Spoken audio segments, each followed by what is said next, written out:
Hello everyone, welcome back to Front End Sutra.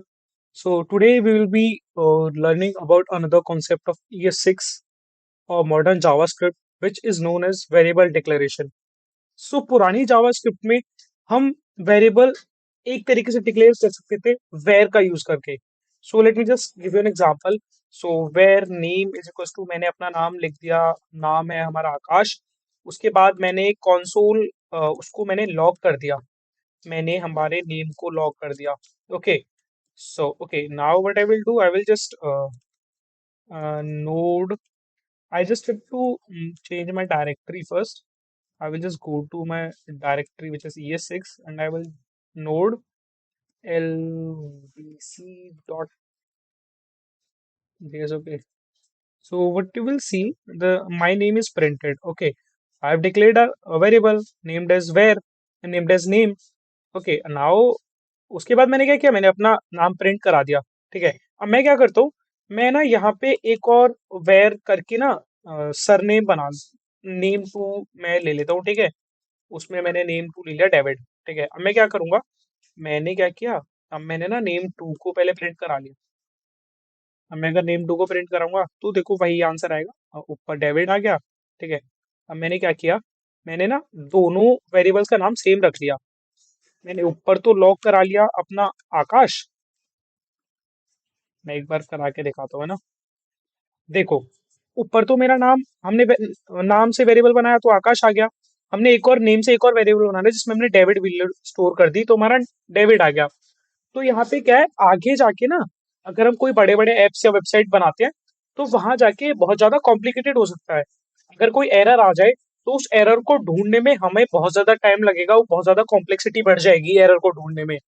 तो इस वजह से नए वाला जावास्क्रिप्ट का मेथड जो आया है उसमें और दो चीजें आई हैं जिनकी हेल्प से हम किसी भी वेरिएबल को डिक्लेयर कर सकते हैं. जो कि जैसा हम पहला, ये तो हो गया हमारा वेर का. जो न्यू जावास्क्रिप्ट में ES6 जावास्क्रिप्ट का जो वर्जन है उसमें सबसे पहले वेरिएबल डिक्लेयर करने के लिए आया है late. Late me just say, I will just do let A is equal to 10. Okay. मैंने ए को 10 वैल्यू दे दी. मैंने क्या किया, मैंने इसको लॉक कर लिया. ठीक है. मैंने इसको, सॉरी, मैंने इसको लॉक किया और मैंने, देखो, मैंने एक 10 किया था, 10 प्रिंट हो गया. अब मैं क्या करता हूँ, मैं क्या करूंगा, मैं ए इज इक्वल टू, मैं लाइक अगर मैं करूँ let A is equal to, let us just try. तो इसी कैन सी अभी से ही रेड लाइन आ गई है. मतलब हमारा इसमें ये है, हम ए के बराबर, हमने जब पहले ए को कोई भी वैल्यू असाइन कर दी है, हमने ए एक वेरिएबल बना लिया है, हम उसी नाम से दूसरा वेरिएबल नहीं बना सकते. Let A is equal to 12 हम नहीं कर सकते. बट एक चीज कर सकते हैं जो मैं आपको दिखाना चाहूँ, अगर मैं इस लेट को हटा दूं तो देखो, हम एक नया वेरिएबल उस नाम से नहीं बना सकते. बट हम क्या कर सकते हैं, हम उस ए की वैल्यू को अपडेट कर सकते हैं. मैं अगर अब ए को प्रिंट करूं तो अब ए का गैस करो, ए की वैल्यू, ए का आंसर अब क्या प्रिंट होगा कंसोल में, ये होगा 12. अगर मैं यहाँ पे मतलब और भी वैल्यूज देता हूँ, एज इक्वल टू 12 हो गया, सॉरी, एज इक्वल टू 14 हो गया, एज इक्वल टू 16 हो गया. तो अब गैस करो, सॉरी, अब गैस करो अब क्या प्रिंट होगा. तो अब जो प्रिंट होगा वो होगा 16. इस चीज को ध्यान रखना कि जो भी सबसे लीस्ट लेटेस्ट अपडेटेड वैल्यू होती है, जो भी सबसे लेटेस्ट वैल्यू हम किसी भी वेरिएबल को असाइन करते हैं लेट यूज करते टाइम, वही वैल्यू प्रिंट होती है कंसोल में.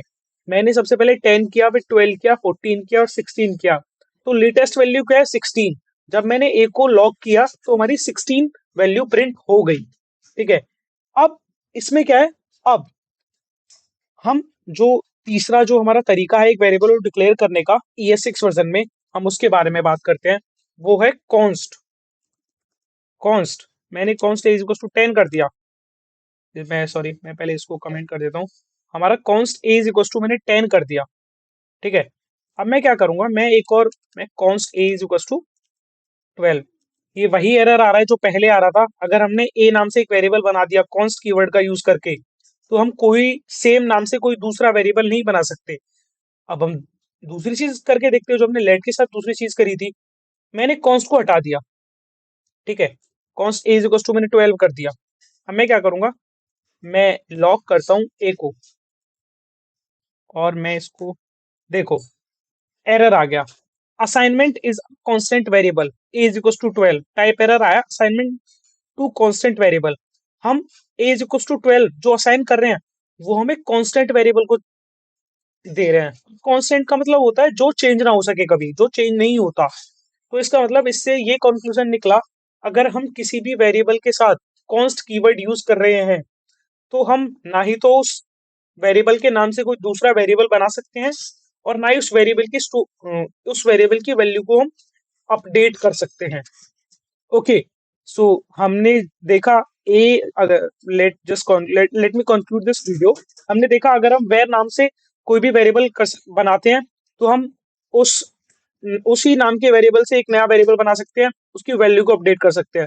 बट अगर हम लेट यूज करते हैं तो लेट में हम नया वेरिएबल तो उस नाम से नहीं बना सकते, बट हम पुराने वेरिएबल की वैल्यू को अपडेट कर सकते हैं, कांस्टेंट मतलब कॉन्स्ट।